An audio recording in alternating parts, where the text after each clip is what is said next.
সুপ্রিয় শিক্ষার্থী বন্ধুরা, ম্যাথ গ্রাউন্ডে সবাইকে স্বাগতম। আজকে আমরা ষষ্ঠ শ্রেণীর অনুশীলনী 1.1 এর 1 নম্বরের যে অঙ্কগুলো আছে ক থেকে জ পর্যন্ত সমাধান করব। এখানে আছে কিছু সংখ্যা দেয়া আছে, এই সংখ্যাগুলোকে আমাদের অঙ্কে লিখতে হবে। চলো আমরা শুরু করি। ক নাম্বারেই 2-3টা আছে, তো সেখানে ক এর প্রথমটা আছে 20,070। তো এই ক্ষেত্রে আমি আসলে বোঝানোর জন্য একটা চার্ট ব্যবহার করছি। এই চার্টটা পরীক্ষার খাতায় আসলে লাগবে না এবং এটা রাফ হিসেবে আমি ব্যবহার করছি, তো তোমাদের সহজে যাতে বুঝতে পারো এই কারণে। তো সেটা আমরা একটু দেখি।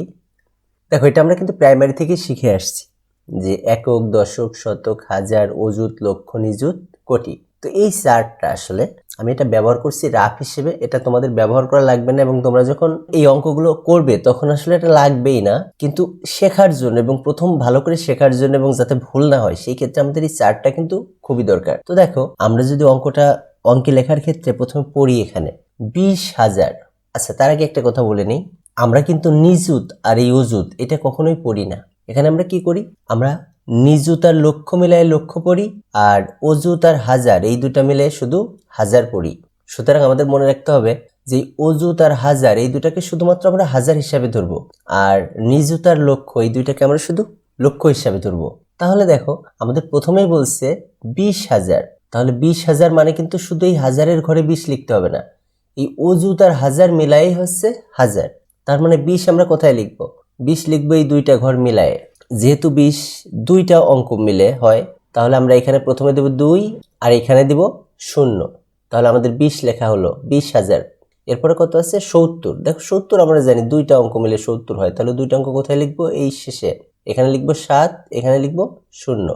এইবার আমাদের সর্ববামে যে অঙ্কটা আছে সেই অঙ্কের থেকে ডান দিকে কোন কোন ঘর ফাঁকা আছে আমরা সেটা দেখি। তো আমাদের শুধু একটাই ঘর ফাঁকা আছে, এখানে একটা 0 দিব। অর্থাৎ কোথায় যেগুলো লেখা আছে সেইখানে সবকিছু লেখার পরে যদি কোনো ঘর ফাঁকা থাকে সেই ঘরে আমরা 0 দেব। দেখো, এইখানে আমরা 0 কেন দিলাম না, কারণ বামে আর কোনো সংখ্যা নেই। তো বামে যদি সংখ্যা না থাকে এখানে 0 দিলে আমাদের কোনো প্রয়োজনই নাই, সুতরাং আমরা 0 দিলাম না। অতএব সংখ্যাটি অঙ্কে লিখে পাই।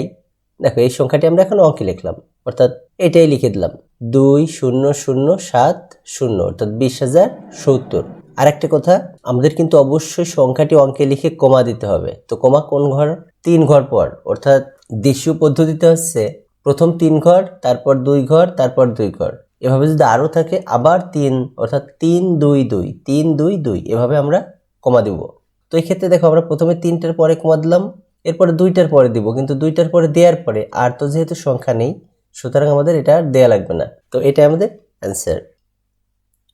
পরে যেটা আছে সেটা হচ্ছে 30,008। তো 30,000 আমাদের প্রথমে লিখতে হবে। 30 যেহেতু দুইটা অঙ্ক, তাহলে আমাদের এই অযুত আর হাজার মিলায় লিখতে হবে, অর্থাৎ আমরা এইখানে লিখবো 3 আর এখানে লিখবো 0। 30,000 লেখা শেষ। এখন 8 শুধুমাত্র একটাই অঙ্ক এবং এটা একক স্থানে বসবে, তাহলে এখানে 8। এখন দেখো, আমাদের বাকি ঘর কয়টা আছে, 2টা, তাহলে আমরা এখানে একটা 0, এখানে একটা 0। অতএব সংখ্যাটি অঙ্কে লিখে পাই। দেখো, এই সংখ্যাটা আমরা এখানে লিখে দিলাম, এখন আমরা কমা দেব, তাহলে 1 2 3, এই 3 ঘর পরে এখানে একটা কমা, এটা আমাদের অ্যান্সার। আর একটা আছে, দেখো 55,400। 55,000, 55 কোথায় লিখবো, অযুত আর হাজার মিলায়, তাহলে এখানে 5, এখানে 5। 400, শতকের ঘরে 4 লিখতে হবে, শতক কোথায় আছে, এই যে, তাহলে শতকের ঘরে 4। এবার আর কিছুই নাই, দেখো আর কিছু নাই, তার মানে কি এইখানে আর এখানে 0 হবে, অর্থাৎ একটা 0, একটা 0। অতএব সংখ্যাটি অঙ্কে লিখে পাই, এই যে এইটা আমরা লিখে দিলাম। এবার 3 ঘর পরে কমা, তাহলে 1 2 3, 3 ঘর পরে কমা, এটা আমাদের অ্যান্সার। এখন আছে 4,05,000। তাহলে লক্ষর ঘরে যাবে 4। দেখো, 4 শুধুমাত্র এক অঙ্ক বিশিষ্ট সংখ্যা।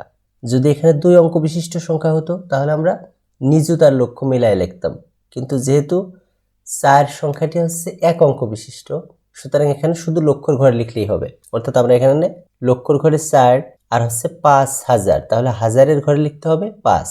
5 লিখলাম, শেষ। অর্থাৎ আমাদের এখানে কোথায় যা কিছু লেখা ছিল সবই শেষ করলাম। এখন আমাদের শূন্যগুলো বসিয়ে দিতে হবে। তোমরা এখানে একটা 0, শতকে একটা 0, এখানে দশকে একক। অতএব সংখ্যাটি অঙ্কে লিখে পাই, আমরা লিখে দিলাম। এবার প্রথমে 3 ঘর পরে একটা কমা, তারপর 2 ঘর পরে একটা কমা, এটা আমাদের অ্যান্সার। এরপরে বলছে 7,02,075। তো প্রথমে লক্ষের ঘরে 7 লিখব, তারপর হাজারের ঘরে 2 লিখব, আর 75 যেহেতু 2 অঙ্ক বিশিষ্ট তাহলে দশক আর একক মিলে অর্থাৎ 7 আর এখানে 5, এখানে একটা শূন্য, এখানে একটা শূন্য। অতএব সংখ্যাটি অঙ্কে লিখে পাই এই যে এইটাই লিখে দিলাম, আর এখানে প্রথমে 3 ঘর পরে তারপরে 2 ঘর পরে কমা। এটা আমাদের অ্যান্সার। এখন বলছি দেখো 76 লক্ষ। 76 যেহেতু 2 অঙ্ক বিশিষ্ট সংখ্যা তাহলে 76 লিখতে হবে কিন্তু এই দুইটা মিলায়ে। তাহলে এখানে 7, এখানে 6, 9,000, তাহলে হাজারের ঘরে 9, 70, 70 2 অঙ্ক অর্থাৎ 7 0। তাহলে বাকি ঘর থাকলে এখানে একটা, এই শতকে একটা, এখানে শূন্য দিলাম। অতএব সংখ্যাটি অঙ্কে লিখে পাই। আমরা এখানে লিখে দিলাম, এরপর 3 ঘর পরে কমা, তারপরে 2 ঘর পরে কমা। এটা আমাদের অ্যান্সার। এইটা আছে 30,09,004। তো 30 লক্ষ প্রথমে, তো 30 2 অঙ্ক, এই কারণে এখানে প্রথমে এখানে 3, এখানে 0, 30 লিখলাম। 900, তাহলে শতকের ঘরে 9, আর 4, 4 হচ্ছে এককের ঘরে হবে, তাহলে এখানে 4। এবার এখানে 0, এখানে 0, এই দশকে একটা 0। অতএব সংখ্যাটি অঙ্কে লিখে পাই। আমরা লিখলাম, এবার 3 ঘর পরে তারপরে 2 ঘর পরে কমা। এটাই অ্যান্সার। এটা বলছে 5 কোটি। প্রথমে দেখো 5 কোটি, তাহলে কোটির ঘরে যাবে 5। একটা কথা, যত কোটি হোক সেটা একবারে কোটির ঘরে লিখে দেবো। তো যেহেতু 5 কোটি, 5-এর 3 লক্ষ, তাহলে 3 এক অঙ্ক, তাহলে এখানে শুধু 3 লক্ষ। 2,000, দেখো 2ও কিন্তু এক অঙ্ক বিশিষ্ট, তাহলে শুধু হাজারের ঘরে 2। 7, 7 এক অঙ্ক, তাহলে এখানে। এখন বাকি ঘরগুলোতে শূন্য বসাতে হবে। অতএব সংখ্যাটি অঙ্কে লিখে পাই। আমরা অঙ্কে লিখলাম, এখন 3 ঘর পরে কমা, 2 ঘর পরে কমা, আবার 2 ঘর পরে কমা। এটাই অ্যান্সার। এবার বলছে 98,07,05,009। 98 কোটি, আমরা বলছি কোটির ঘরে যা থাকবে সব এক ঘরে লিখে দেবো, তাহলে 98 লিখে দেবো এখানে। 7 লক্ষ শুধু 7-এর ঘরে, 5,000 শুধু 5-এর ঘরে, আর 9, 9 এক অঙ্ক, এখানে 9, তাহলে এখন শূন্য বসাইতে হবে সবগুলা। অতএব সংখ্যাটি অঙ্কে লিখলাম, এখন কমা, 3 ঘর, 2 ঘর, 2 ঘর। এটা আমাদের অ্যান্সার। 6 নাম্বার 102 কোটি। আমরা বলছি কোটির ঘরে যা থাকবে সব লিখে দেবো, তো 102, এখানে আমরা 102 লিখলাম।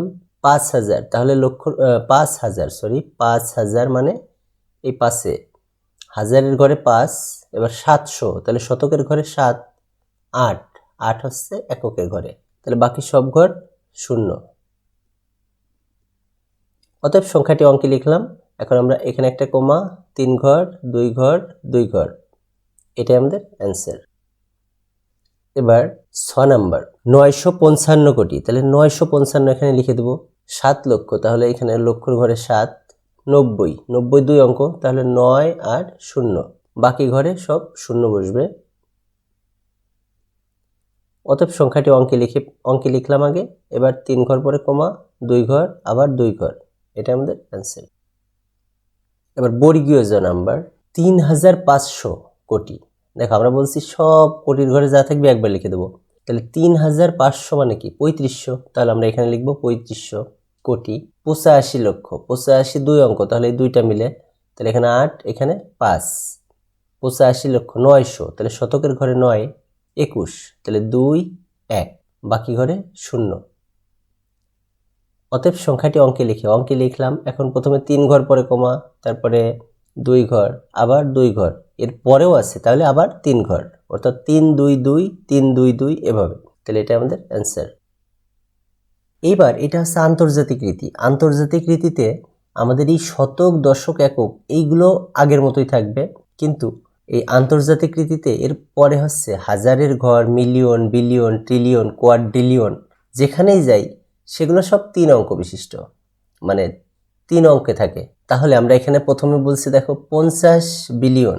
50 বিলিয়ন হচ্ছে 2টা, তাহলে আমরা এখানে 3টা ঘর যদিও আছে কিন্তু 2টা ব্যবহার করব, অর্থাৎ মাঝের থেকে লিখবো। তাহলে এখানে 5, এখানে 0, 50 বিলিয়ন লেখা শেষ। 301 মিলিয়ন, 301 মানে 3টা সংখ্যা, 3টা অঙ্ক, তাহলে মিলিয়নের ঘর লিখবো 301। 538,000, তাহলে হাজারের ঘর লিখবো 538, তাহলে 5 3 8 38,000 আর কিছু নাই, তাহলে বাকি যে ঘরগুলো ফাঁকা আছে শূন্য বসাবো। অতএব সংখ্যাটি অঙ্কে লিখে পাই এটা অঙ্কে লিখলাম। এবার কমার যে বিষয়টা, আন্তর্জাতিক রীতিতে কমা খুব সহজ, প্রত্যেক 3 ঘর পর পর কমা, 3 ঘর পর পর, তাহলে প্রথমে এখানে একটা 3 ঘর পর, আবার 3 ঘর পর, ব্যাস এটাই আমাদের অ্যান্সার। তো ধন্যবাদ সবাইকে।